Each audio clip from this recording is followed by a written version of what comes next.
Baik, assalamualaikum warahmatullahi wabarakatuh. Selamat pagi kakak-kakak. Waalaikumsalam Sehat Waalaikumsalam semuanya nggih? warahmatullahi wabarakatuh. Waalaikumsalam warahmatullahi wabarakatuh. Iya. Nah, ya gitu dong kakak-kakak, Masya Allah. Minta tolong kalau saya tanpa tolong di ini nggih, dibuka ya open mic nggih. Baik. Selamat datang di pertemuan tatap maya ketiga kakak-kakak. Alhamdulillah ya. Pada hari Jumat jam 9 ya. Kita memasuki tatap maya ketiga pada modul 1.2 tentang pemanfaatan sumber daya berbasis kekuatan dalam pembelajaran PJUK. Kakak-kakak sudah sarapan belum semua ini? Alhamdulillah. Sudah sarapan belum kakak-kakak? Belum. Belum ya kakak? Belum. Iya. Alhamdulillah belum. Ya, barangkali kalau di sebelahnya itu ada minum, ada minum, ada snack, silakan disediakan kakak-kakak. Monggo ya. Kegiatan kita boleh disambi sambil makan minum, nggih. Baik. Kakak-kakak, kesepakatan bersama kita kali ini sama seperti pertemuan-pertemuan yang sudah-sudah, nggih. Yang pertama yaitu dimohon apabila tidak ada kegiatan yang menyibukkan, ya, mohon untuk menyalakan kamera. Kemudian yang kedua yaitu mematikan mikrofon pada saat sedang presentasi. Ya. Kemudian yang ketiga hadir seutuhnya atau mindfulness. Yang keempat menghargai waktu bersama. Nah ini kakak-kakak yang sudah hadir tepat waktu, kami ucapkan terima kasih ya karena sudah kami bagikan bahwa jam untuk pertemuan kita hari ini jam 9.00. Kemudian yang kelima, gangguan teknis adalah hal yang wajar sehingga nanti apabila ada yang tiba-tiba logout karena wifi hilang atau tidak apa-apa kakak-kakak, jangan khawatir, jangan panik. Silakan mencari wifi atau segera isi paketan. Tidak apa-apa kakak-kakak. Kemudian yang keenam, klik raise hand sebelum bertanya. Yang terakhir adalah memaksimalkan fitur chat. Nah, kakak-kakak, tujuan daripada kegiatan kita hari ini yakni tujuan yang luas, memfasilitasi pembelajaran PJUK yang berpusat pada peserta didik secara efektif, bermakna, menyenangkan, dan refleksif. Kemudian capaian akhir pelatihan, guru memiliki perspektif pendekatan berbasis aset atau kekuatan, atau yang dalam hal ini memiliki makna asset-based thinking untuk meningkatkan kualitas pembelajaran PJUK yang berpihak kepada peserta didik. Kemudian capaian umum modul, guru mampu memahami pendekatan berbasis aset atau kekuatan dalam mengelola pembelajaran untuk meningkatkan pembelajaran PJUK yang berpihak pada peserta didik. Capaian pembelajaran khusus atau modul, 1. Guru dapat mengidentifikasi dan mendapatkan sumber daya dari berbagai sumber yang sah untuk melaksanakan pembelajaran PJUK. 2. Guru dapat menggunakan sumber daya secara efektif untuk meningkatkan kualitas pembelajaran PJUK. Kakak-kakak, tujuan dari sesi kita kali ini adalah peserta memiliki perspektif pendekatan berbasis aset atau kekuatan, asset-based thinking, untuk meningkatkan kualitas pembelajaran PJUK yang berpihak kepada peserta didik.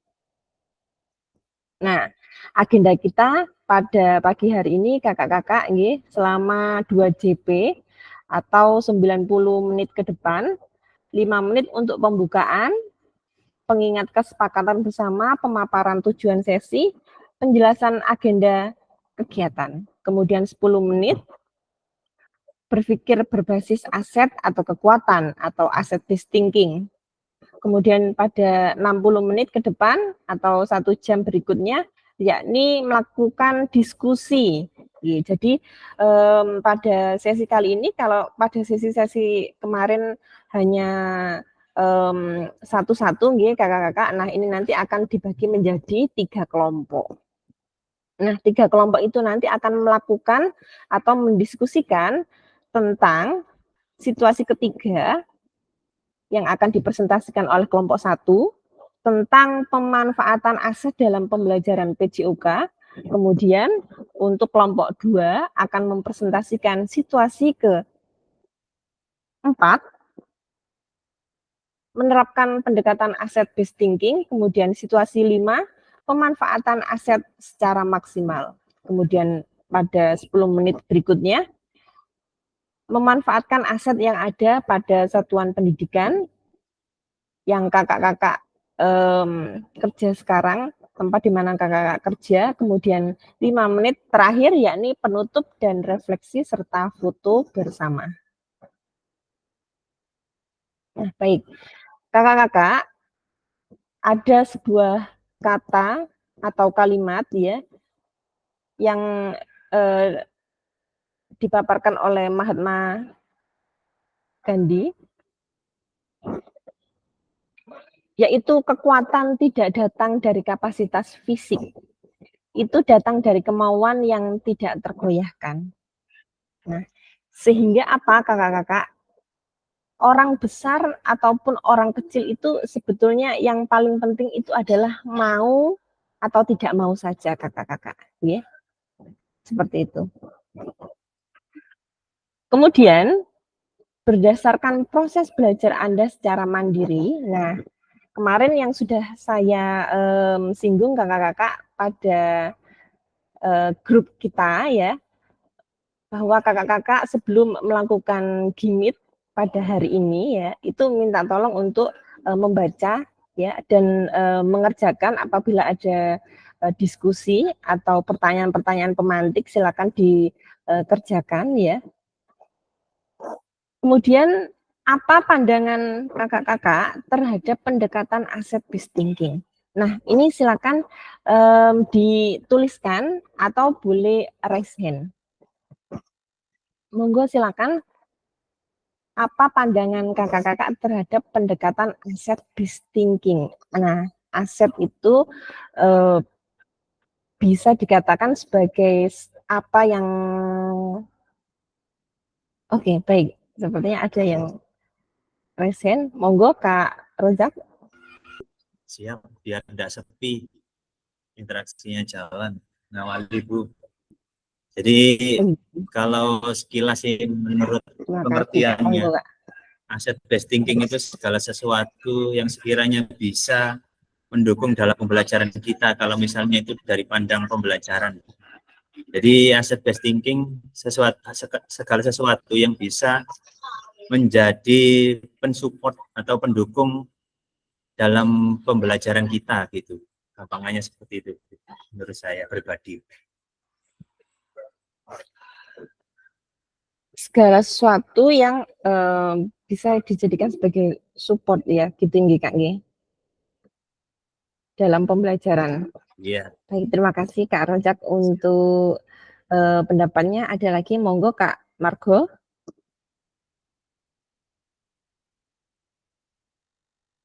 Yang lainnya monggo kakak-kakak bisa menuliskan di kolom chat nggih. Tadi Kak Rozak sampun, Kak Margo monggo silakan. Barangkali yang lain bisa menuliskan di kolom chat ya. Apa sih pendekatan asset based thinking menurut kakak-kakak semua? Atau belum pernah dengar? Ya, monggo silakan. Monggo Kak Margo. Nggih. Asset based thinking kalau menurut pendapat saya adalah pendekatan yang lebih berfokus pada apa yang kita miliki daripada apa yang kita miliki. Jadi kalau misal kita lihat dari kelima nilai poin juga kemarin, yang salah satunya adalah mengenai proses. Nah, itu kita maksimalkan di situ. Kemudian ketika kita bisa membuat proses pembelajaran itu lebih baik, kita maksimalkan di situ. Kayak gitu. Terima kasih.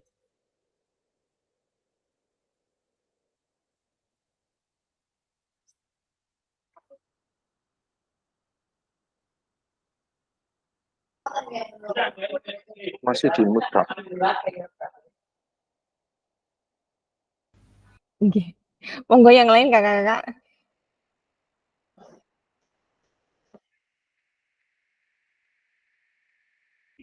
Kak Sutris, monggo Kak. Oke, baik. Terima kasih. Asset Mohon maaf. thinking, Kak. Oke, mohon maaf di sini agak berisik karena ada di pasar. Oke, kalau menurut saya aset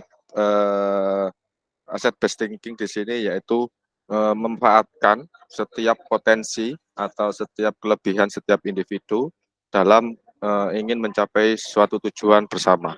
Jadi setiap individu pasti ada kelebihan dan itu bisa dimanfaatkan dengan sebaik-baiknya untuk mencapai sebuah tujuan. Itu, terima kasih Kak. Baik. Terima kasih Kak Sutris. Jadi kalau pandangan dari Kak Sutris itu aset based thinking itu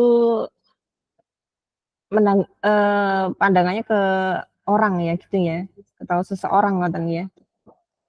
Baik, monggo silakan ada yang lain kakak-kakak. Kak Tri, monggo Kak Tri. Aset based thinking Kak.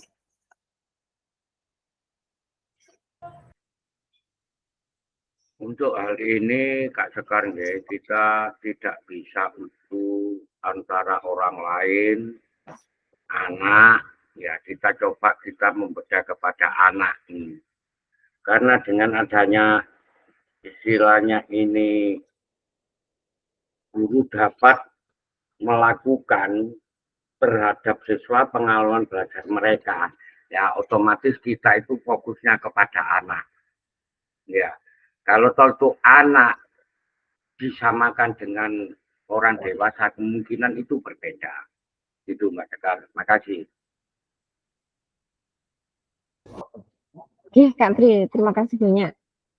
Baik, jadi kalau Kak Tri pandangannya lebih ke segala sesuatu yang apa ya, berpusat kepada peserta didik barangkali ya, yang ada hubungannya dengan seperti itu ya Kak ya. Baik. Tadi Kak Rey sudah menuliskan, nggih. Kak Rey semoga lekas sehat ya Kak ya. Yang kemarin izin nggih Kak nggih.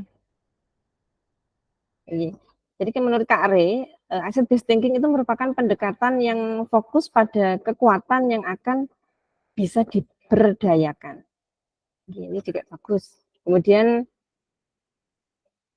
Kak Margo, pendekatan yang lebih berfokus pada apa yang kita miliki daripada apa yang kita tidak miliki. Ini berkaitan dengan mengenali kekuatan dan kelebihan yang kita miliki untuk mencapai tujuan tertentu. Ini kata kuncinya ya Kak Margo nih. Jadi fokusnya itu jangan kepada yang tidak kita miliki gitu, fokus aja yang sudah dimiliki. Nah, nanti aplikasinya kakak-kakak nanti kakak-kakak bisa meraba sendiri ya, apa sih yang dimiliki sekolahan kita gitu ya. Sehingga nanti apa-apa yang kita miliki di sekolah itu bisa dijadikan sumber kekuatan untuk proses pembelajaran. Baik, saya lanjutkan ke slide berikutnya. Nah, baik. Ini adalah kesimpulan kakak-kakak ya tentang apa sih asset based thinking itu.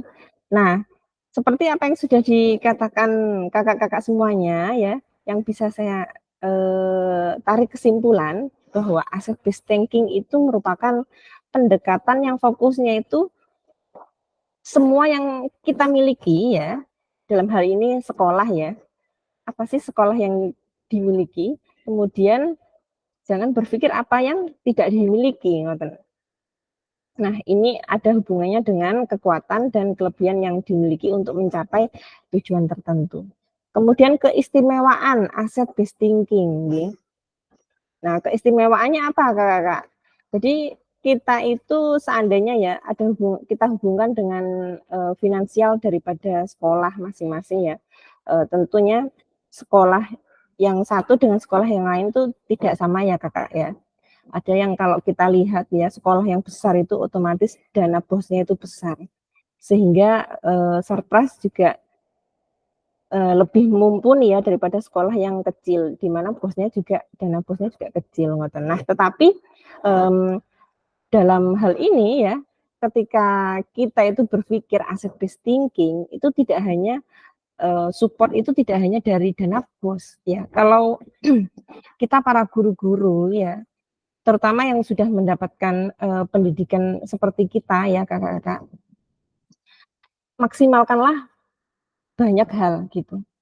Jadi tidak hanya fokus kepada dana yang ada di sekolah, dana bos dalam hari ini ya, bos mau baik dana bos reguler maupun yang lain ya, banyak gitu ya. Kalau kita mau mencari gitu kak, seperti itu. Itu keistimewaan daripada asset based thinking.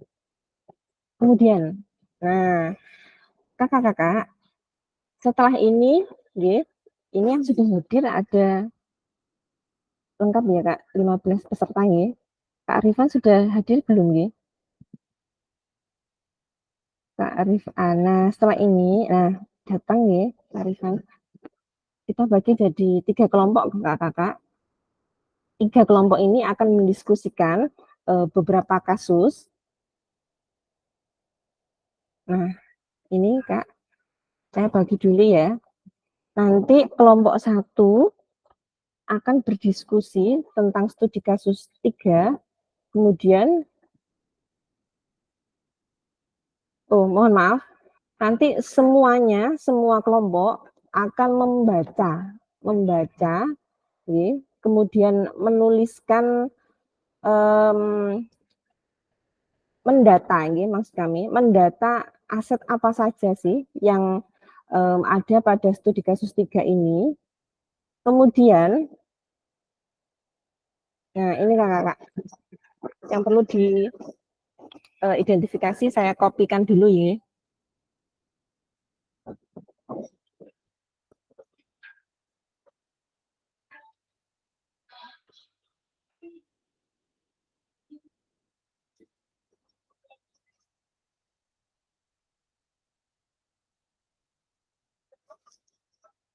Nah, sudah saya tuliskan di kolom chat kakak-kakak yang didiskusikan apa saja itu nggih.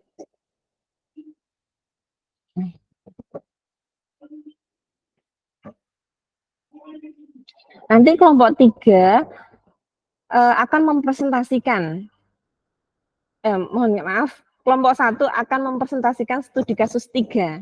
Mohon dicatat kakak-kakak, kelompok 1 akan mempresentasikan studi kasus 3, sedangkan kelompok 2 akan mempresentasikan studi kasus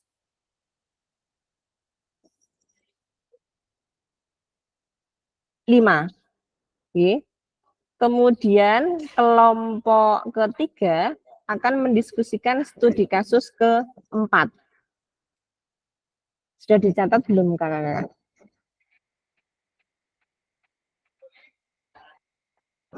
Sudah. Ampun ya. Nah, sudah baik-baik.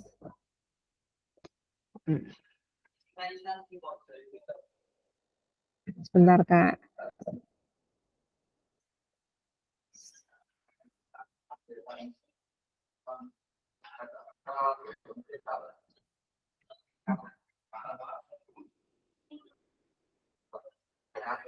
Oke.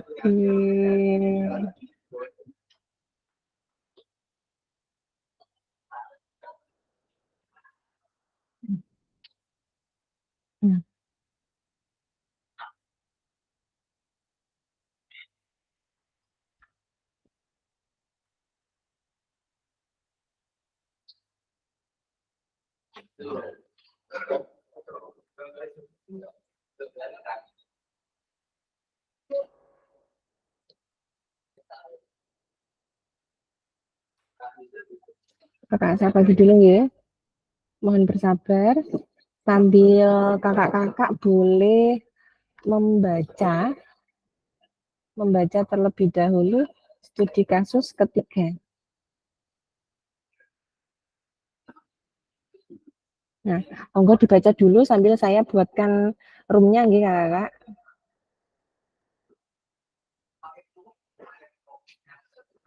Nggih monggo Kak Sutris. Dibagi kelompok aja dulu Kak, biar nanti nggak bingung baca yang kasus Iya, tanah, kasus iya, mati.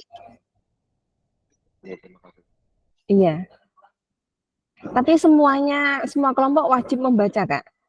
Semua kelompok wajib baca, cuman presentasinya nanti khusus kalau studi kasus 3 yang presentasi kelompok apa namanya? Kelompok 3. Kelompok 1.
Ya, Kakak-kakak mohon di ini nggih.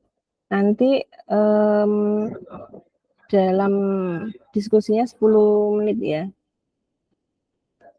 Bentar, Kak.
Oh iya, Kak Sutris, Kak Sutris, ini jenengan masuk ke ruang breakout room berapa ya? Belum ya?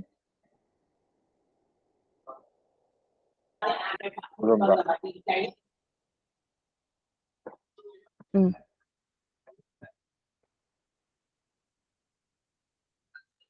Oh, Sutris, ini sudah saya tugaskan ke breakout room 1. Sudah diadmit belum? Belum, coba bilang lagi. Belum masuk. Terus Kak Muklis ini juga belum masuk ke breakout room 2. Kak Indah, siapa ini Kak? Siapa tadi yang pakai akun Kak Indah tadi? Kak Edwin ya, Kak Edwin. Kak Edwin. Iya, Kak Rifan. Kak Rifan itu tadi kelompok keluar ya Kak ya, Kak Rifan ya. Loh, hadir. Kak Tiar.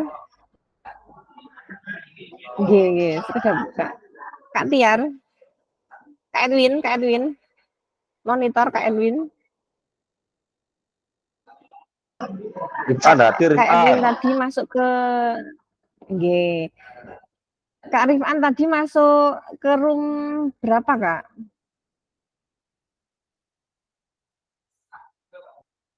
Ya, Kak Rifan monggo masuk ke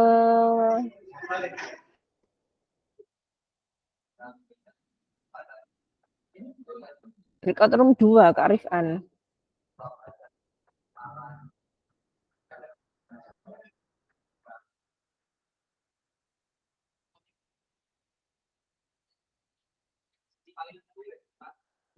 Oh, Kak Tiar. Kak Tiar. Oh, Kak Tiar sudah pakai akunnya ini.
Mlebu LMS semua yuk.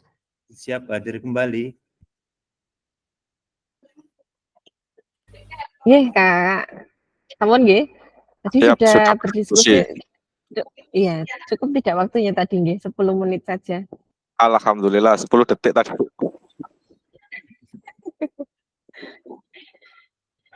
Nggih, itu di kasus 3. Tadi yang berkewajiban untuk mempresentasikan nggih Kakak adalah untuk kelompok 1. Monggo saged raise hand yang termasuk daripada kelompok 1 tadi. Ada Kak Wahyu Margo, Kak Rojak, Kak Reza, Kak Sutris, Kak Hadi. Ya monggo Kak Yuda. Mohon maaf Pak, tanya. Tadi kan kelompok 1 studi kasus 3 Kak ya? Ya, betul. Yang kelompok 1 tadi berarti saya, Pak Edwin, Pak Tri Wahyudi, Kak Rizal sama Kak Rezaldi.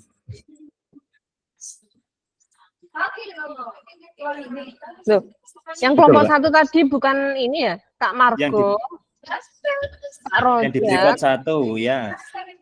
Kak Reza, Kak Sutris, Kak Hadi. Oh, berarti Yes. tadi salah ya. Yang kita diskusikan tadi malah studi kasus 3 Kak ya di kelompok saya. Nah ya di kelompok 1 toh. Iya. Jadi kelompok Yang kelompok Saya- anu, Kak Yuda ya, Kak Yuda Iya. itu kelompok berapa tadi Kak? Pak Kelompok Yuda. 3 nggih. Pak Tian, Tri Wahyudi, sama Kak Rizal. Iya, itu kelompok 1. kelompok 1. Tadi di undangan grupnya kelompok 1. Di kelompok 1. Kak, Oh, ngoten. Nggih.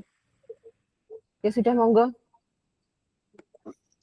Monggo saged. Tadi sudah didiskusikan ya tadi nggih, Kak. enggak apa-apa. Berikut 1, tadi ada tulisan berikut 1 Bu di kelompok kami, enggak apa-apa. Misalnya nanti ada lagi enggak apa-apa. Kak Sutris siap pokoknya ini nanti presentasi. Andalan Siap. kita ya Pak Sutris. PJR kayak andalan. Nggih, monggo pun. Kak Oke, Kak Yuda. Oh, siap. Baik, Siap, Tok, nih, terima Kak. kasih. Assalamualaikum warahmatullahi wabarakatuh. Waalaikumsalam. Waalaikumsalam. Terima kasih. Saya perwakilan dari kelompok 1 yang akan mengomentari tentang studi kasus 3 di mana Pak Gerak selaku guru PJOK di sebuah sekolah, tetapi terbatas dengan lahan untuk lapangan yang dipakai untuk pembelajaran. Tetapi di sekitar sekolah ada perkebunan kopi yang halamannya sangat luas, yang bisa dimanfaatkan untuk pembelajaran PJOK yang ada di sekolahnya. Sementara itu di situ ada kasus bahwa ternyata pemilik perkebunan kopi itu jarang bersosialisasi dengan warga sekitar, sehingga Pak Gerak selaku guru PJOK di sekolah tersebut agak kesusahan untuk melakukan MOU dengan pemilik perkebunan kopi tersebut.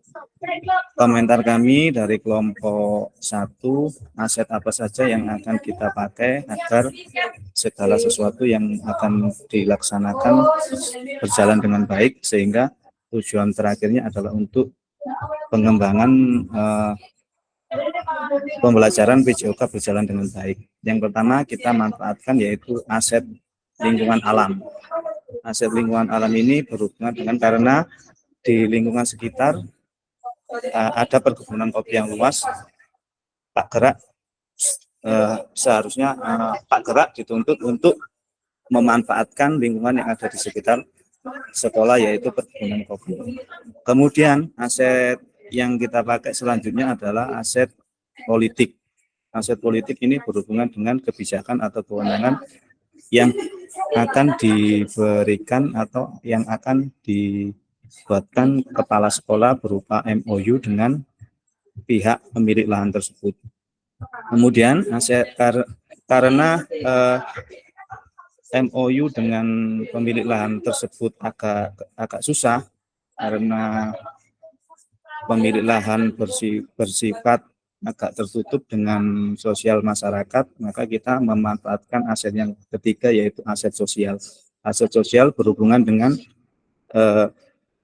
melibatkan warga sekitar atau warga masyarakat atau wali murid yang sudah ada di sekolah tersebut berupa komite atau perkumpulan wali murid yang tujuannya adalah nanti membantu kepala sekolah untuk melakukan MOU dengan pemilik lahan kopi tersebut, sehingga hasil akhirnya nanti lahan perkebunan kopi tersebut bisa dibuatkan MOU dan bekerja sama dengan pemilik lahan tersebut yang akhirnya nanti akan menjadikan memaksimalkan pembelajaran PJOK yang ada di sekolah, sehingga Pak Sabar bisa Pak Gerak bisa melakukan aktivitas pembelajaran PJOK dengan maksimal. Mungkin itu pandangan kami dari kelompok 1 terkait studi kasus ketiga. Mungkin ada rekan dari kelompok 1 yang ingin menambahi. Monggo silakan. Pak Tri mungkin.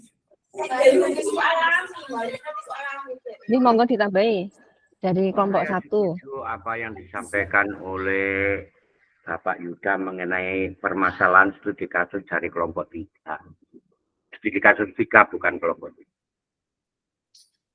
Itu pernah terjadi, sepengetahuan saya terjadi di daerah kami juga kayak gitu. Ya. Saya sendiri itu juga tidak mempunyai lapangan, tetapi dengan adanya itu kepala sekolah membuat pernyataan kepada pihak yang buat lapangan, yang punya lapangan, ya apa yang dikatakan Kak Yuda tadi MOU, ternyata yang mempunyai lapangan tersebut itu tergerak hatinya. Karena apa? Dia mempunyai siswa yang sama seperti studi kasus yang nomor 3. Itu. Nah, MOU-nya berupa apa? Ya berupa orek-orekan, berupa bahwasannya pihak dari sekolah itu bisa untuk menggunakan lapangan tersebut. Itu ada di daerah kami juga ada itu. Makasih. Ya, terima kasih sudah dikuatkan Kak Tri. Melalui pengalaman yang Kak Tri alami sendiri ngoten ya di sekolahnya nggih. Oke, terima kasih Kak Tri. Oke, Monggo iya. barangkali bisa ditambahkan. Ada lagi kakak-kakak atau dari kelompok yang lain? Nambah Ibu. Monggo. Dengan Kak Edwin Kak. nambah. Kak Edwin dari kelompok berapa tadi Kak? 1. Kelompok 1. Nggih, monggo Kak. Untuk aset yang dimaksud dengan aset politik yaitu dari pihak kepala sekolah bisa dengan bantuan dari perangkat desa ataupun dari kelurahan untuk bisa menegosiasikan kepada Pak Gerak ini supaya bisa memberikan akses jalan untuk murid-murid siswa agar lebih cepat ke sekolahan. Jadi dengan tanpa adanya kekuatan dari pihak pemerintahan di sini yang terdekat yaitu kepala desa atau lurah. Jadi saya pikir juga sebagai kepala sekolah kurang berwenang, maksudnya kurang kuat untuk bisa menguatkan kesepakatannya tadi seperti itu. Itu aja. Iya. Ya, kalau kita mau analisis kalimat di studi kasus 3 ini ya, kakak-kakak. bahwa kalau Pak Gerak ini, beliau ini berpikirnya itu asset based thinking banget gitu ya. Tapi sedangkan bertolak belakang sekali dengan kepala sekolahnya gitu ya. Kepala sekolahnya ini sangat pesimistis ya. Jadi belum dicoba tapi kayak beliau ini ketakutan sendiri gitu loh. Betul begitu ya kakak-kakak ya? Kalau kita lihat dari studi kasus 3 ini ya. Ya, dari kepala sekolah ada kekhawatiran sendiri, Bu. Karena nggak punya kewenangan lebih untuk bisa mempengaruhi seseorang. Iya. Padahal seperti yang dikatakan Kak Edwin tadi ya, saya sangat setuju ya bahwa memang kepala sekolah itu untuk dari segi kekuatan politiknya memang kurang ya. Jadi perlu ada komunikasi lebih lanjut lagi dengan pemerintah desa setempat, barangkali seperti itu ya. Jadi studi kasus ini akan lengkap barangkali ya. Jadi baik Pak Gerak maupun kepala sekolah yaitu mau menindaklanjuti dengan berkomunikasi lebih lanjut dengan aparat atau pemerintah setempat. Seperti itu ya kakak-kakak ya. Baik. Untuk berikutnya sepertinya cerah di studi ketiga. Nah, ini tadi yang sudah kakak-kakak paparkan ya, identifikasi pendekatan berpikir apa yang digunakan guru. Nah, kalau menurut kakak-kakak pendekatan yang dipikirkan oleh Pak Gerak ya, Pak Gerak tadi asset based thinking atau deficit based thinking kakak-kakak? Asset based thinking. Aset iya, asset based thinking. Kemudian 2, identifikasi aset apa saja yang dimiliki dalam situasi tersebut. Tadi sudah dijelaskan oleh beberapa kakak-kakak, diantaranya ada aset lingkungan alam, perkebunan kopi tadi, kemudian politik, kemudian sosial. Aset manusia tadi sudah disebutkan atau belum ya? Belum Kak, belum. Iya, aset manusia. Jadi di situ dalam cerita Ya, Pak Sekar, apa sosial itu apakah tidak menyangkut dengan kita apa yang disampaikan manusianya? Manusia. Oh iya, kalau sosial itu lebih cenderung ke ini ya Kak ya, apa namanya? Banyak orang barangkali ya. Ke apa sih?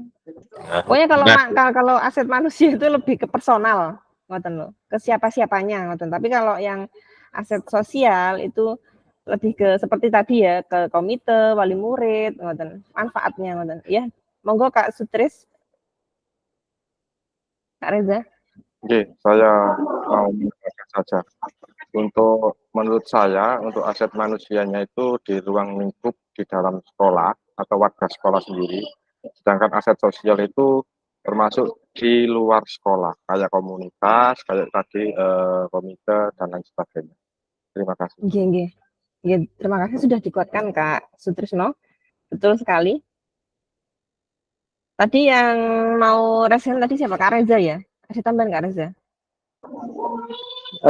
Sepakat dengan Kak Sutris tadi juga waktu diskusi bersama dengan Kak Sutris menyatakan bahwa untuk aset manusia itu bisa jadi juga alumni kan sebagai personal. Jadi ketika alumni sudah sukses itu menjadi aset personal bagi sekolah itu tersebut. Terima kasih. Iya, barangkali alumninya tadi perangkat desa ya Kak ya. Bisa kita manfaatkan juga nggih. Nggih. Kemudian nomor 3, jelaskan strategi apa yang akan Anda kembangkan berdasarkan pendekatan berbasis aset dalam situasi tersebut. Monggo ada yang bisa menjawab, Kakak? Strategi. Ini yang agak sulit ini Bu. Karena saya Bu ya, coba menjawab Bu ya. Nggih, monggo Kak Rejab. Jadi ini permasalahannya sebenarnya memang rumit untuk bagi olahraga yang dalam situasi itu, karena pimpinan itu tidak berpihak kepada kita. Beliaunya, kalau kita sebenarnya kalau mau jalan sendiri begitu, itu bisa jadi permasalahan baru. Karena ada di pimpinan, kemudian pimpinan belum mengiyakan, kemudian kita jalan, akhirnya kita melampaui kebijakan dari pimpinan. Itu juga bisa menjadi bumerang bagi kita sebenarnya. Sulit kalau misalnya kita mendapati pimpinan kita punya ide, kemudian pimpinan ternyata tidak mendukung. Seperti itu. Jadi kalau kalau kita kepingin melampaui batas, kita misalnya memberanikan diri pada situasi pakra, itu sebenarnya risiko. Kalau sekarang kan kebijakan atau penilaian kinerja kita berdasarkan penilaian kerja dari atasan. Nah, kalau kita itu mau melobi kembali atasan kita dengan situasi pakra, dengan pendekatan yang lebih intens ya, kemudian kita menjelaskan kembali, kemungkinan juga kecil, mungkin kecil, tapi alangkah baiknya kita juga membicarakan kembali kepada kepala sekolah. Kalau dimungkinkan kita bernegosiasi kepada perkebunan, kita lakukan, kemanapun kita laksanakan, asal kita mendapatkan akses izin untuk memperoleh pendekatan untuk MOU tadi. Menurut saya seperti itu. Ada nggak Kak jalan lain gitu ya kira-kira? Apakah terhenti dengan adanya kepala sekolah tadi? Apakah langkah kita terhenti dari situ Kak? Barangkali ada solusi atau strategi lain, Ngoten? Kalau misalnya saya pada posisi yang itu, saya berusaha dulu untuk meyakinkan kepala sekolah, tapi saya berharap tidak berusahanya di belakang kepala sekolah, itu beresiko menurut saya loh ya. Tapi tetap berusaha, kalau memang ditakdirkan apa itu akan terbuka, sebenarnya pasti akan ada jalan begitu. Seperti menurut saya seperti itu, Bu. Monggo barangkali ada penguatan yang lain dari Kak Muklis, monggo. Oke, terima kasih waktunya. Mohon maaf, mungkin ini kan permasalahannya di kepala sekolah, kakak-kakak ya. Jadi yang tidak berani. Ini untuk yang dari Kak Rozak tadi, mungkin kalau kepala sekolahnya istilahnya tidak berani ya, mungkin biar kita itu tetap prosedural, mungkin kita semacam diberikan mandat ya untuk bernegosiasi dengan pihak perkebunan. Jadi walau misalnya kepala sekolah itu tidak berani, oke Pak, tolong saya dikasih kewenangan atau istilahnya surat tugas untuk bernegosiasi. Jadi kita itu tetap bergerak, tetap atas nama instansi, karena kita sudah diberikan surat kuasa lah istilahnya. Mungkin semacam itu. Kalau misalnya kepala sekolahnya itu tidak berani atau tidak berkenan untuk bernegosiasi. Jadi kita tetap ketika kita melakukan tindakan negosiasi itu masih dalam rangka kita itu ada istilahnya ada perlindungannya, bahwasanya kita itu atas dasar surat tugas. Mungkin semacam itu untuk kalau menurut saya. Terima kasih. Iya, baik Kak Muklis. Jadi usahanya Kak Muklis ini lewat itu tadinya Kak ya. Gini, terima kasih. Monggo barangkali dikuatkan lagi ya sama Kak Reza. Baik, terima kasih. Kalau yang disampaikan ini tadi terkait kan yang bulat ibaratnya ya, yang bulat ini atau yang tidak berani ini kan kepala sekolahnya. Jadi atas dasar taat pada pimpinan itu kan harus kita pegang juga. Kalau atasan tidak berani, kita mau melangkah lagi bagaimana? Kan bagaimanapun kita juga pasti bawahan. Jadi untuk secara secara hal tersebut, kalau kepala sekolah tidak berani, kita kembalikan lagi ke kepala sekolah gampangannya. Solusinya bagaimana Bapak? Jadi ketika kepala sekolah itu kita ajak diskusi untuk mencari solusi, mungkin solusi yang dari beliaunya lah yang nanti bisa kita terima. Meskipun solusi kita lebih baik, tetapi kalau solusi dari kepala sekolah yang bisa kita terima, ya itu yang harus kita jalankan. Kalau tidak seperti itu, kembali lagi yang sama seperti disampaikan, kembali lagi ke penilaian kinerja kita sendiri, karena bagaimanapun sekarang sudah tidak sevokal zaman dulu lagi. Kita ingin menindak atau bekerja seperti zaman dulu lagi. Kembali lagi ke bagaimana kinerja kita, nanti yang menilai adalah kepala sekolah. Terima kasih.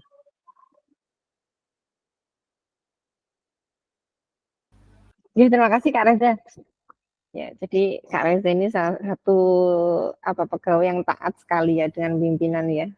Ya, kalau dari saya ini Kak ya pribadi, kalau menurut saya Main enggak kita aman, Kak. coba. Oh gitu ya. Iya. Kalau saya sendiri ya Kak ya. Ini kalau dari pendapat saya Kak ya. Oh, barangkali itu bisa kita musyawarahkan dengan wali murid ya. Lewat ya apa ya? Nongkrong-nongkrong atau gimana lah. Kalau saya sebagai gurunya, sebagai guru perempuan ya barangkali bisa mengadakan arisan atau bagaimana lah gitu ya. Seperti itu. Nanti ngobrol-ngobrolnya tentunya ada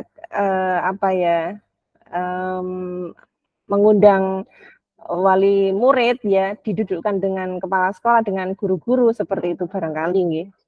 Jadi istilahnya tidak terhenti dari kebijakan dari kepala sekolah saja ngoten, ada usaha lain ngoten. Biar karena bagaimanapun pembelajaran itu kan yang paling penting adalah siswa itu bisa bahagia ngoten ya. Kalau terbentur dengan kebijakan politik dari kepala sekolah, kita sebagai guru yang open minded ya tentu janganlah kakak-kakak kita stop dari situ. Kita berusaha terus bagaimana bisa tujuannya itu tercapai sekecil apapun ngoten ya. Itu sih kalau dari saya. Oke, terima kasih kakak-kakak. Kita lanjutkan lagi kalau begitu. Iya. Biasanya itu guru olahraganya lebih sakti daripada kepala sekolah. Kalau di sekolah. Betul. Tadi itu cuma teori kayaknya, nggak berani sama kepala sekolah. Padahal biasanya kepala sekolah yang takut sama guru PJOK. Betul, teori kok sakit. Iya. Nah, defisit thinking. Nah, ini kakak-kakak lawan dari aset based thinking ya. Ini seperti yang kepala sekolah dari Pak Rega tadi nih. Pikirannya kecil terus, masalah terus. Nah, berdasarkan kasus pertama, hal-hal apa saja yang menjadi faktor penghambat ya pikiran ya tentunya nih. Mengapa guru PJOK perlu mempelajari dan menerapkan pendekatan asset based thinking? Monggo, barangkali ada satu dari kakak-kakak yang mau raise hand nih, berpendapat kenapa sih kita sebagai guru PJOK itu perlu mempelajari dan menerapkan pendekatan asset based thinking. Monggo satu peserta dapat mewakili. Kak Sinten. Monggo raise hand kakak-kakak.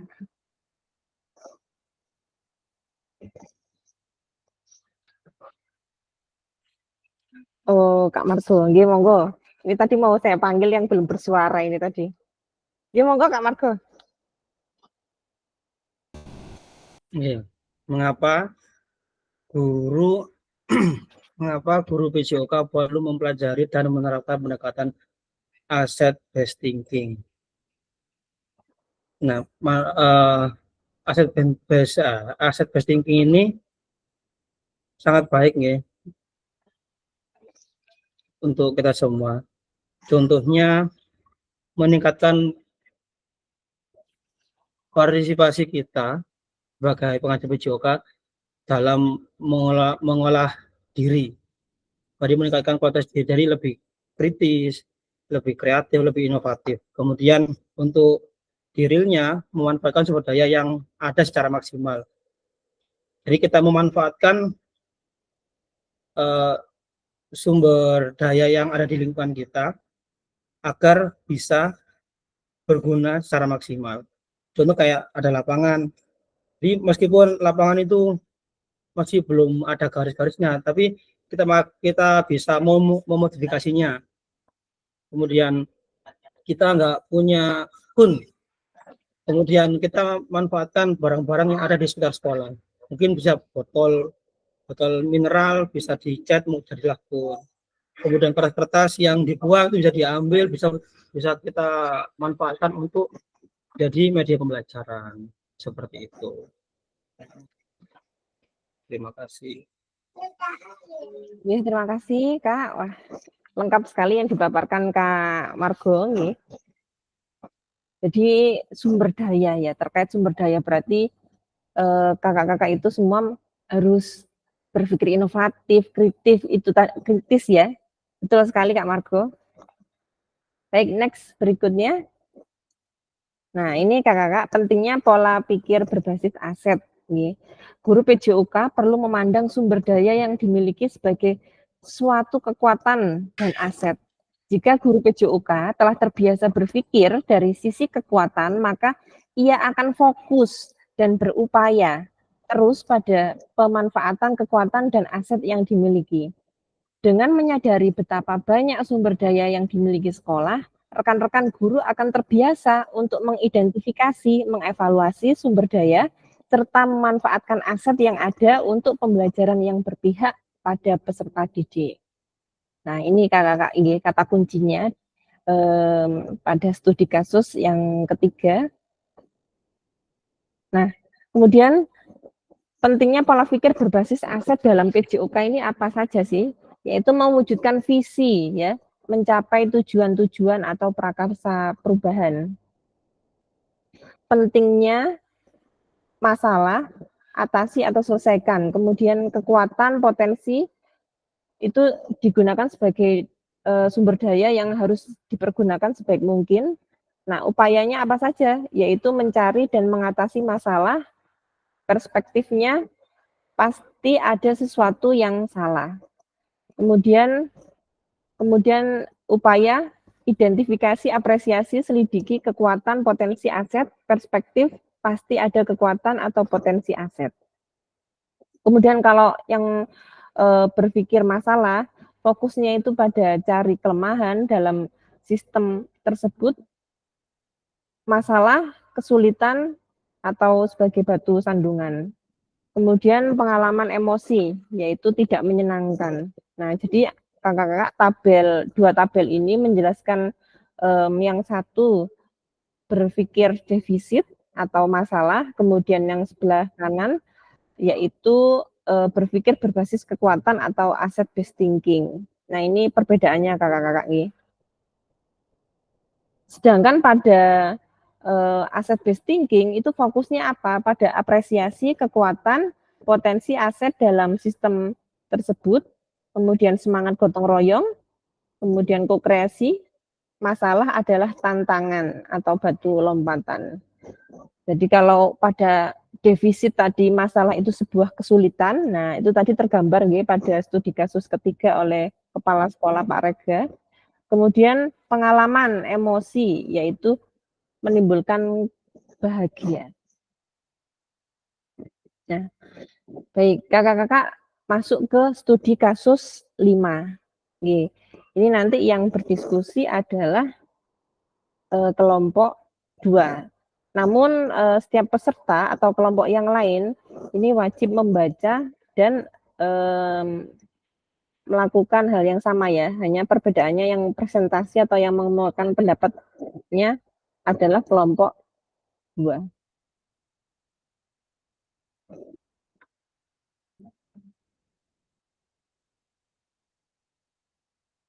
Baik, ini saya acak lagi ya kakak-kakak. Jadi tidak sama seperti yang tadi ya kelompoknya.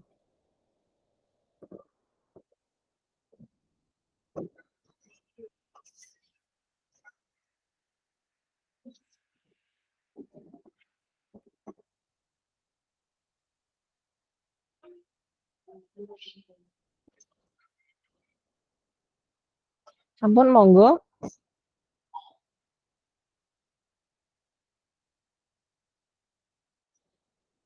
Monggo silakan dibaca lagi.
Polsek. Ini ki jajarin iki wae.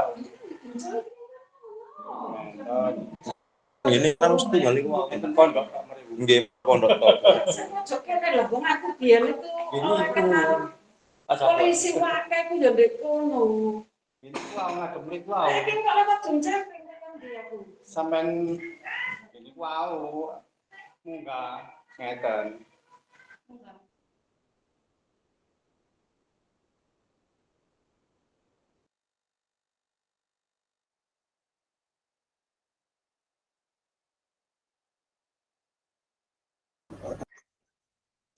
Monggo kakak-kakak yang belum bergabung ke ruang breakout room, tak muklis ke kelompok 2, Kak Alan kelompok 3, Kak Haris kelompok 2.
Kakak monggo yang itu masuk ke kelompok 3, kelompok 2.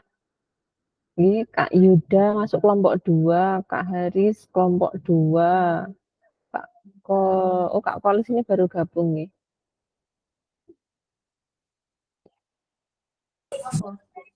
Mohon maaf Kak, tadi saya sudah masuk di kelompok 1. Yang presentasi di kelompok 1 tadi. Iya. Enggak apa-apa. Iya Kak, ini diacak lagi Kak Yuda. Iya, ya Kak. Ya. Diacak lagi gitu Kak.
Siap hadir kembali Mbak Sekar.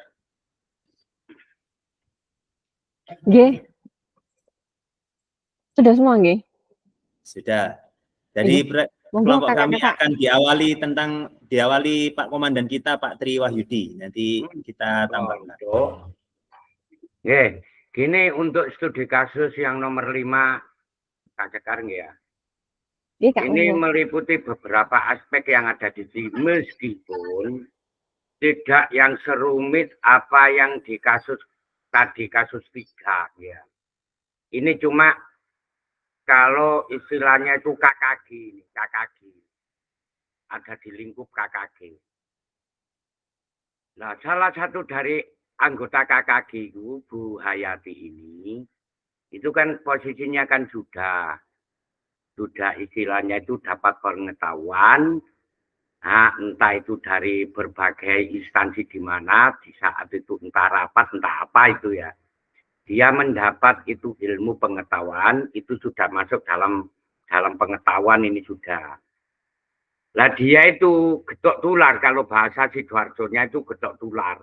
Gedok tular di saat KKG di kecamatan masing-masing. Ini sosial, karena apa? Ilmu diberikan kepada orang lain. Itu sosial. Nah, yang di sini dia itu Bu Hayati ini, dia mengerucutnya itu Pak Bugar. Ya, karena Pak Bugar itu gaya kepemimpinannya itu kayak pas pampres gitu aja. Kayak tentara. Ya. Yang berikutnya, ini adalah karena apa? Menurut versi saya, Pak Bugar ini itu dituntut apa? Dituntut untuk dari sekolahnya prestasi dan prestasi itu. Kadang-kadang ada kepala sekolah itu kayak gitu tuh juga ada. Dia itu wis pokok aku nek 17-an kudu menang. Aku kudu menang. Lah karena Bu Hayati ini habis dari KKG tingkat provinsi, dia itu ilmunya bahwasannya kepemimpinan itu dari Pak Bugar itu ya apa ya? Dalam artian itu salah. Ya, itu kalau saya telah studi kasus yang nomor 5. Monggo untuk yang lain kelompok Yang lain monggo silakan. Nggih, Kak Tri, terima kasih Kak. Sudah mau menyampaikan pendapatnya nggih Kak Tri. Monggo dari kelompok 2 yang lainnya saged memberikan penguatan. Tadi anggotanya siapa saja Kak Tri? Yang kelompok 2? Siap saya. Pak Rojak, Bisa menambahkan Pak Bu. Rojak, Pak Jadi Muklis. sudah diawali. Pak Tri, alhamdulillah saya menambahkan sedikit. Jadi ada elemen-elemen aset yang mendukung. Yang pertama, beliaunya punya jiwa sosial yang bagus, kemudian ada di komunitas yang bagus. Jadi elemen asetnya sosial. Kemudian ada manusia, jadi ada komunitas, ada juga diajak ke komunitas PMM, juga ada termasuk politik juga iya. Kemudian ada sumber daya manusia juga iya. Menurut saya ada di situ. Paling menekankan ada di situ. Terima kasih. Iya Kak. Jadi lebih ke sumber pemanfaatan asetnya ke manusianya nggih Kak nggih. Jadi di daerah kabupaten mana ini ya, itu ada satu yang namanya Bu Hayati ya, itu beliau ini sudah mengikuti PPKG PJOK gitu, sehingga dimanfaatkan ini oleh lingkungannya atau oleh MGMP-nya untuk dijadikan sebagai fasilitator atau narasumber gitu ya Kak ya, untuk berbagi kepada rekan-rekan yang lainnya. Itu sumber kalau kita lihat aset manusia. Kemudian apalagi tadi Kak selain aset manusia? Aset sosial barangkali ya Kak ya. Oh, sakit open mic Kak Rozak. Iya, aset sosial. Jadi hubungan sesama KKG, sesama guru itu termasuk sosial. Berbagi ilmu juga termasuk sosial. Kemudian ada politik, mungkin ada kepentingan-kepentingan, itu juga masuk. Politik saya kira masuk karena ada kepentingan yang mungkin berbagi dan lain-lain, itu juga akan masuk di dalamnya Bu. Yang lain-lain tidak kelihatan secara jelas asetnya. Ada manusia, politik, sosial menurut saya, fisik mungkin iya, fisik. Iya. Iya Kak. Betul Kak. Jadi tidak terlalu banyak ya. Sebetulnya kan aset itu kan banyak ya, ada 7 aset. Sedangkan pada studi kasus kelima ini yang sangat terlihat ya, aset manusia, kemudian aset politik, aset sosial gitu ya. Barangkali itu nih tiga aset yang bisa kita analisa dalam studi kasus kelima ini. Kemudian identifikasi pendekatan berpikir apa sih kira-kira dalam studi kasus kelima ini untuk kelompok 2 lebih ke berpikir aset atau defisitnya kira-kira?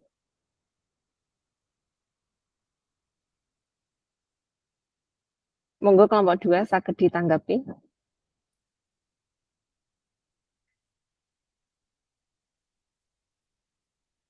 Kak Rozak, Kak Tri, Kak Sinten Mele tadi, yang belum monggo dari kelompok 2. Untuk pertanyaan berikutnya, pada studi kasus kelima ini identifikasi pendekatan berpikirnya itu lebih ke aset atau ke defisitnya nggih?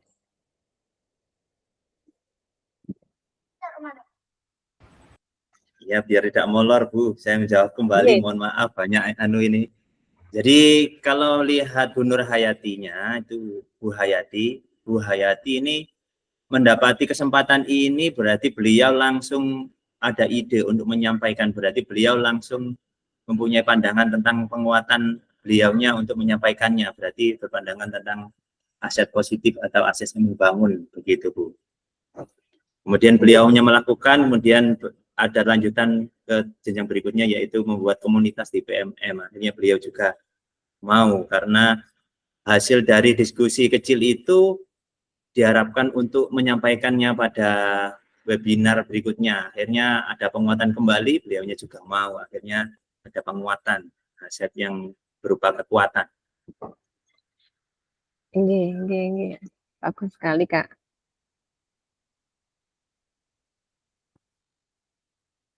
Baik, ini mana kakak-kakak ini suaranya ini? Saya lanjutkan ya. Berdasarkan studi kasus 5, bagaimana cara Bu Hayati memanfaatkan aset yang ada secara maksimal? Monggo bisa dilanjutkan untuk menjawab pertanyaan ini untuk kelompok 2. Bagaimana cara Bu Hayati memanfaatkan aset yang ada secara maksimal? Kira-kira Bu Hayati ini action-nya atau tindak lanjutnya ini apa saja, kakak-kakak?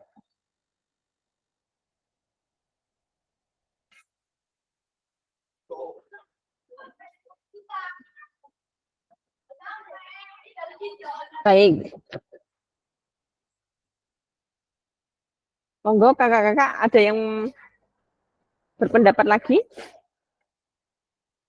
Cara Bu Hayati memanfaatkan aset ini berupa apa sih? Kalau Kelompok kita 2 pas, kelompok yang lain, Bu. kelompok yang lain. Tanggapannya. Ya. Monggo. Ya betul Pak Rojak, batukku rada anget. Oh iya, monggo kasih terus. Ya, biar tidak lama-lama. Untuk bahaya itu memanfaatkan aset yang ada secara maksimal, yaitu tadi itu memanfaatkan aset sosial dari komunitas MGMP, pertemuannya bisa disampaikan tadi untuk ilmu pengetahuannya. Di situ. Iya, betul sekali. Kurang keras, Kak Sutris kurang keras. Iya, suaranya ini agak berbet, Kak. Oke, saya ulangi tadi. Untuk Hayati memanfaatkan aset yang ada secara maksimal, yaitu memanfaatkan aset sosial melalui komunitas pertemuan MGMP yang tadi. Jadi bisa menyampaikan ilmu yang didapat ke anggota MGMP kabupaten di daerah. Terima kasih. Ya, ada lagi barangkali Kak, selain aset sosial, pemanfaatan apa lagi sih kira-kira agar lebih maksimal lagi?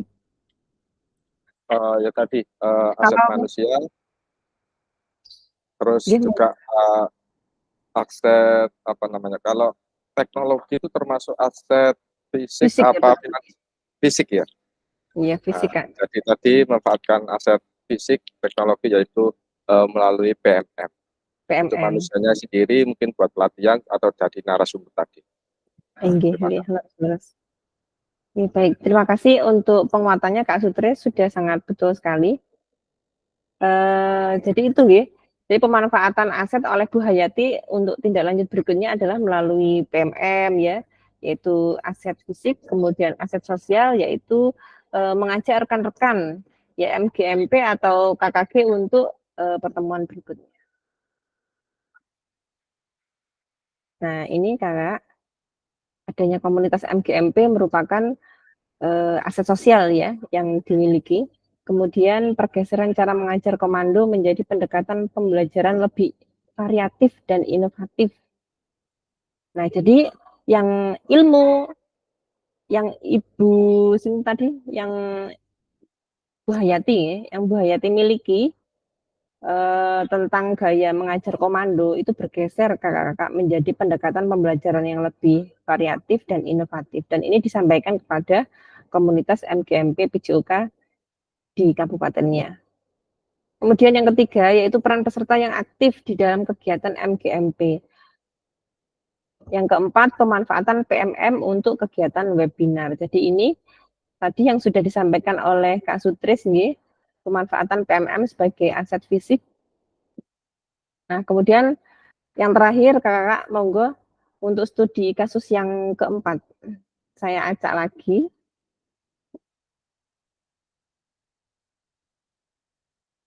Iya, Kak Sutris. Kak mau bertanya, ini nanti sampai jam berapa Kak? Sampai selesai Kak. Sampai kemarin 45 nih. Kurang lebih.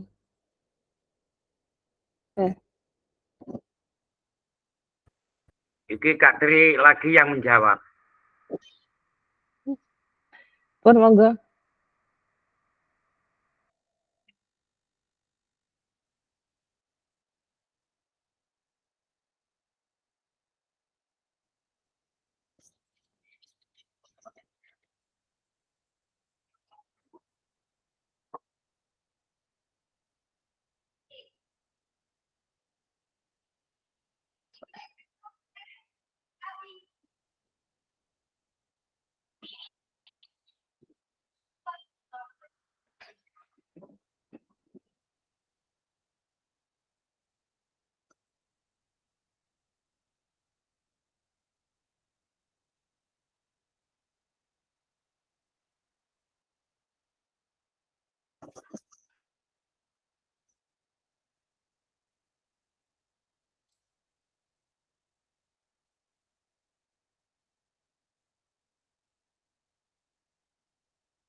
Tentang PMM mau Mas.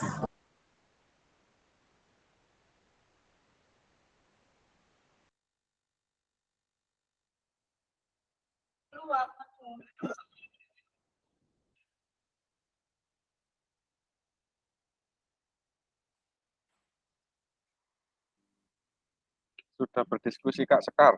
Oh, sampun. Sudah. Nggih, monggo. Nggih, monggo. Tidak? Untuk kelompok 3 nggih. Baik, saya mewakili aja ya biar cepat.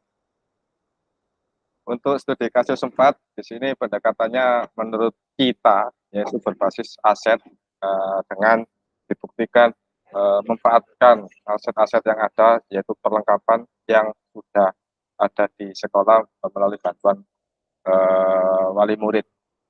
Untuk aset yang dimanfaatkan di sini ada manusia yaitu kepala sekolah dan guru PJOK, dengan sosialnya yaitu dukungan dari wali murid berupa aset perlengkapan olahraga tadi. Sedangkan aset politiknya di sini yaitu kebijakan atau pemanfaatan perlengkapan yang sudah ada. Kebijakan kepala sekolah tadi yaitu untuk memanfaatkan perlengkapan yang sudah ada. Sedangkan aset fisiknya yaitu perlengkapan yang sudah disediakan oleh sudah dapat bantuan dari wali murid. Sedangkan aset finansialnya yaitu bantuan dari wali murid tersebut. Itu Kak. Nggih, nggih. Ada tambahan lagi Kakak?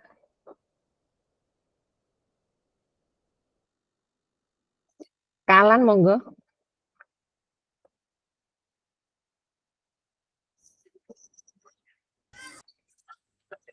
Sudah terjawab semua oleh Kak Sutris, Kak. Ya monggo yang hari ini belum sempat open mic nggih. Kak Haris barangkali monggo Kak Haris.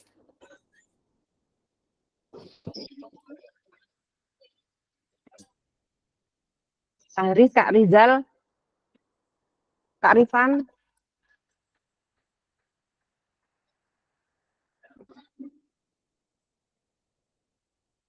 Sampun pas. Ya baik, kalau gitu saya lanjutkan lagi Kakak. Berdasarkan studi kasus keempat, apa saja aset yang dimiliki SMA Jiwa Raga dan apa yang sudah dimanfaatkan? Tadi sudah dijelaskan oleh Pak Sutris nih, bahwa aset-aset yang dimiliki oleh SMA Jiwa Raga tadi, ya.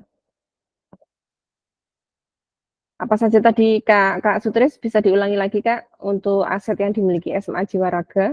Oke, yang saya data di sini, yang kita data di sini yaitu ada 5 aset. Yang pertama manusia. Yang pertama manusia itu ada kepala sekolah, guru PJOK. Dan aset sosial yaitu dukungan dari wali murid. Aset politiknya yaitu kebijakan kepala sekolah untuk memanfaatkan perlengkapan yang sudah ada. Sedangkan aset fisiknya yaitu perlengkapan yang sudah ada tapi belum dimanfaatkan. Dan berikutnya aset finansial yaitu bantuan dari wali murid. Terima kasih. Iya, baik. Terus Kak. Berikutnya,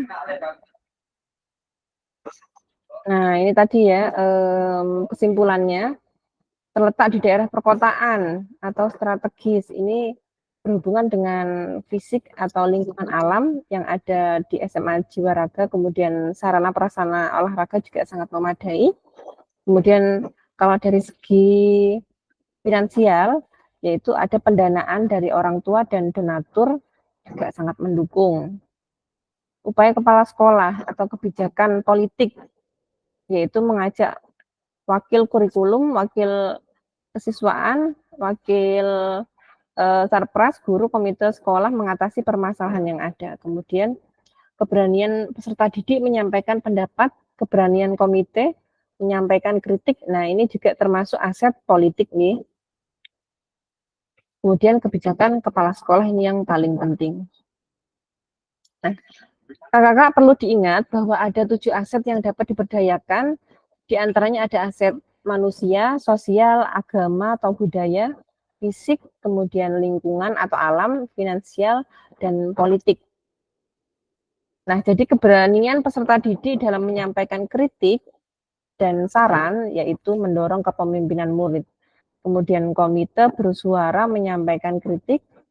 Kepala sekolah sebagai pemimpin pembelajaran dapat melakukan upaya-upaya menggunakan kewenangannya dengan membuat kebijakan-kebijakan yang dapat mengakomodir kepentingan warga sekolah dan peningkatan kualitas pembelajaran yang berpihak pada peserta didik. Yang terakhir, kemampuan untuk mempengaruhi kebijakan kepala sekolah dalam mengatasi tantangan yang ada. Nah, kakak-kakak, di mana posisi kita selama ini sebagai guru PJOK dalam mengenali dan mengidentifikasi aset yang dimiliki di satuan pendidikan kita? Apakah kakak-kakak di sini sudah mengidentifikasinya? Insya Allah sudah. Nah, silakan 5 menit dari sekarang kakak-kakak atau yang sudah memiliki gambaran ya, tentang apa saja aset yang dimiliki oleh kakak-kakak di sekolah masing-masing yang mendukung kakak-kakak dalam pengajaran PJOK yang berkualitas. Monggo sakit berbagi, sharing, sehingga nanti barangkali kakak-kakak memiliki pengalaman yang sama. Ya. Monggo, ada yang mau bercerita kakak-kakak? Waktu kita 5 menit.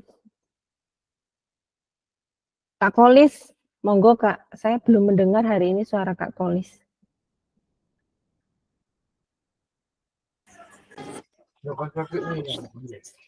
Pak Nur. Oh iya, terima kasih. Kalau di sekolah kami itu asetnya yang ada itu aset politik dan manusianya. Yang kalau peralatan belum ada. Karena alat sekolah kami masih kecil. Jadi sementara ini sudah dari politiknya sudah bagus, dari sosialnya juga bagus, tapi untuk yang ke aset alat ini yang belum memadai. Terima kasih. Ya, baik. Ya. Baik. Mungkin ada tambahan dari kakak-kakak yang lain? Aset punya lapangan. Lapangan desa ada. Tadi kami tidak punya, halamannya ukurannya 5 meteran lah. Makanya untuk di halaman asetnya itu kurang. Pakai halaman masjid Pak Nur. Gak kurang ada bos. Andersun. Iya, monggo yang lainnya. Iya, aset kakak-kakak, aset itu tidak harus apa ya, yang kita miliki. Jadi kalau misalkan di sekolah Kak Kolis belum ada lapangan gitu ya Kak ya, belum ada apa tadi Kak? Lapangannya terbatas, ya tetap kita inovatif, cuma karena kekurangannya ada kendalanya. Yang kedua peralatannya, jadi selama ini dari pengadaan wali murid dari komunitas ya masih baru terbentuk. Lah ini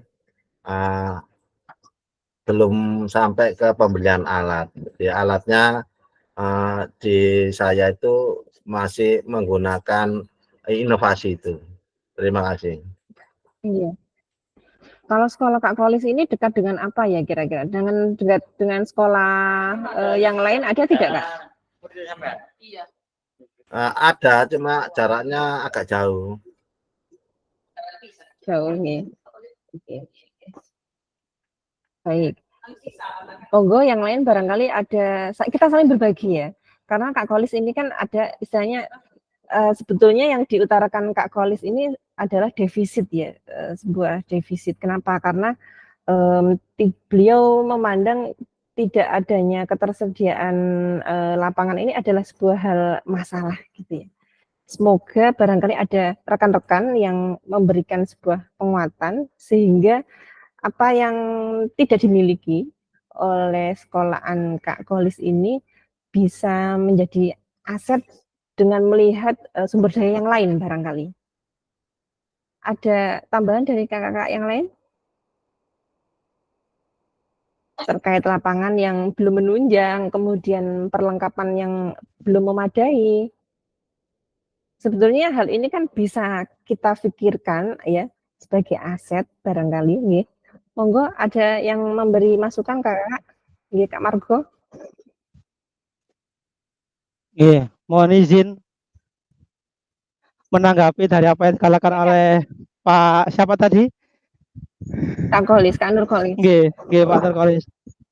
Ya, untuk yang tadi itu Pak ya, kira-kira ada yang nyala itu pakai lapangan masjid Pak. Kejauhan. Mungkin di daerah kita jenengan mungkin ada lahan kosong, bisa dibuat lapangan seperti itu Pak. Kemudian untuk perlengkapan yang tidak lengkap mungkin bisa dimodifikasi. Contoh bola kasti. Kalau ketika anak-anak nggak ada sticknya cuma satu atau terbatas atau dua, bisa menggunakan modifikasi ya, dari kardus dibuntel-buntel kayak gitu, bolanya menggunakan kertas gulung seperti itu. Itu Pak. Jadi kita lebih memanfaatkan barang-barang, bahan-bahan yang berada di sekitar sekolah atau yang sering kita jumpai. Dulu waktu saya pernah ngajar di MI, itu pun sama Pak. Ini cerita sedikit ya. Itu pun sama. Jadi untuk bola pun itu kita bikin dari kertas-kertas yang tidak terpakai atau koran-koran. Kita buntel-buntel kemudian kita solasi jadi bola. Kemudian kayu-kayu besar kita potongi, kita buat seperti stick, mungkin seperti itu. Kemudian untuk bola yang besar, ya mungkin kita kalau tidak bisa menggunakan bola futsal atau bola sepak, mungkin bisa menggunakan bola spons plastik kayak gitu.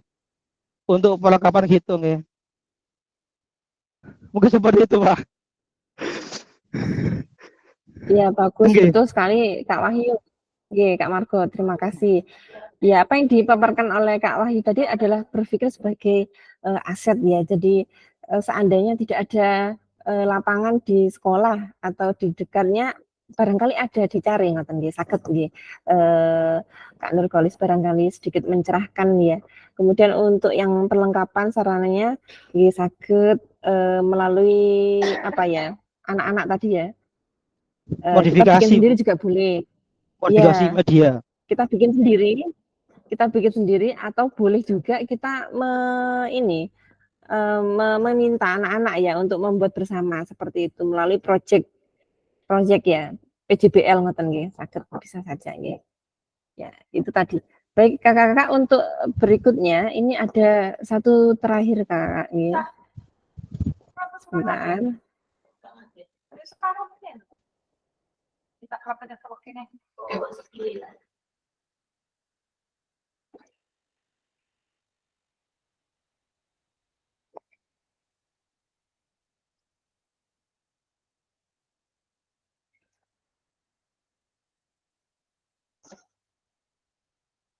ini bisa diisikan Kakak-kakak nih. Monggo, sudah saya kirimkan linknya. Silakan diisi berdasarkan nama. Silakan dicari aset modal manusia dan aset modal-modal yang lainnya. Ini sudah ada 7 ya, silakan dibuka. Kemudian caranya hanya tinggal di double klik aja sepertinya Kak. Double klik kemudian tinggal isikan aset manusia yang ada di sekolah Kakak-kakak. Mas Tor, mohon izin saya lagi di jalan ini, gimana ya? Nggih, Kak Margo, enggak apa-apa. Saged melanjutkan. Saged melanjutkan perjalanan. Monggo yang lainnya. Kak Margo hati-hati nggih di jalan.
Kakak kalau sudah di aset modal manusia, silakan dilanjutkan ke aset modal sosialnya nggih. Ini masih kosong semua ini yang aset modal sosial. Ketika Roza nggih itu sudah menuliskan aset modal manusianya, silakan saged ke lanjut halaman kedua.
mohon izin Kakak-kakak. Saya stop ini karena waktunya sudah cukup. Nanti silakan saged dilanjutkan setelah sesi tatap maya. Kemudian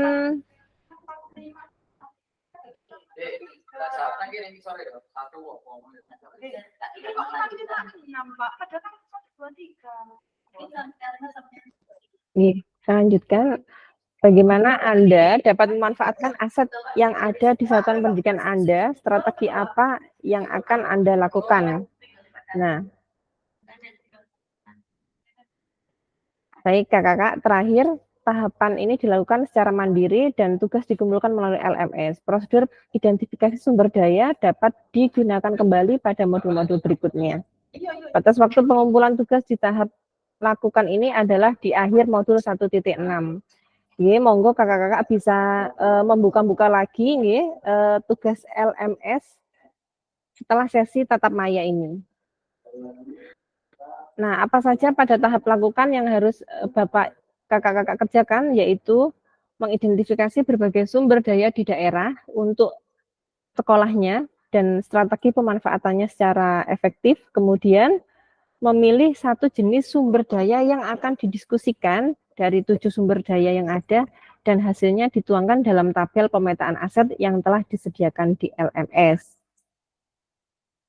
Nah, ini kakak-kakak tabel yang nanti akan kakak temukan ya di LMS dan dapat diunduh, kemudian silakan di edit-edit, dimasukkan ya aset yang ada di lembaga masing-masing.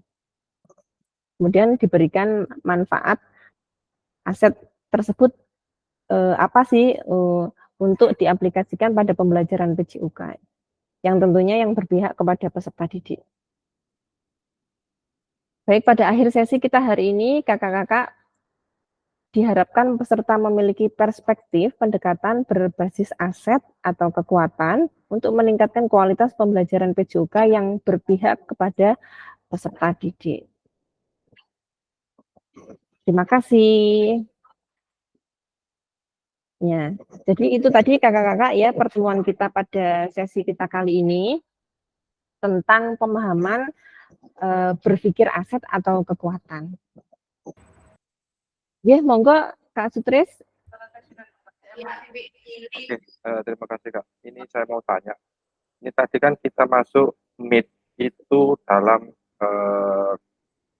materi kekuatan pemahaman framework dan model-model refleksi.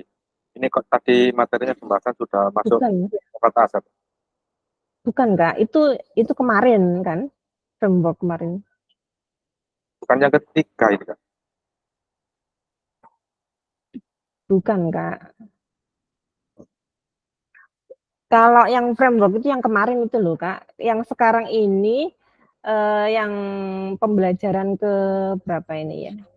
Kalau kakak menyimak yang kalender nih, itu kita masuk ke 3, tatap maya ketiga ini Kak. Ya, tatap maya ketiga kan yang pertama pertemuan materi orientasi, elaborasi, sama pemahaman framework itu yang ketiga. Yang tidak. Jadi yang pertemuan tatap maya yang pertama itu orientasi dan jadi ada 2 langsung digabungkan itu ada tatap maya G. Oke. Kak. Oke, terima kasih Pak. Iya.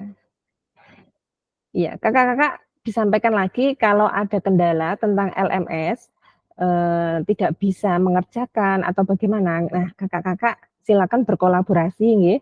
Bisa menanyakan kepada rekan sejawatnya baik yang ada di Kecamatan Krembung atau Krian nggih, monggo. Kakak-kakak juga dipersilakan membuat grup barangkali membuat grup lagi ya yang tanpa fasil boleh monggo nggih Kak nggih.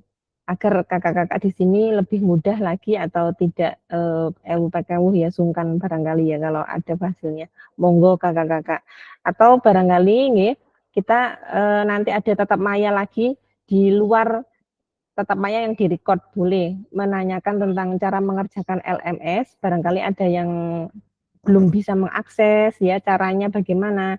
Silakan disampaikan, boleh japri atau jangan segan untuk bertanya di grup WA. Okay. Kak Kolis pripun sudah bisa akses LMS-nya Kak? Alhamdulillah sudah bisa, Kak. Oh, nggih, nggih. Nggih pun kalau gitu. Baik, Kakak-kakak, ini saya stop recordnya nggih.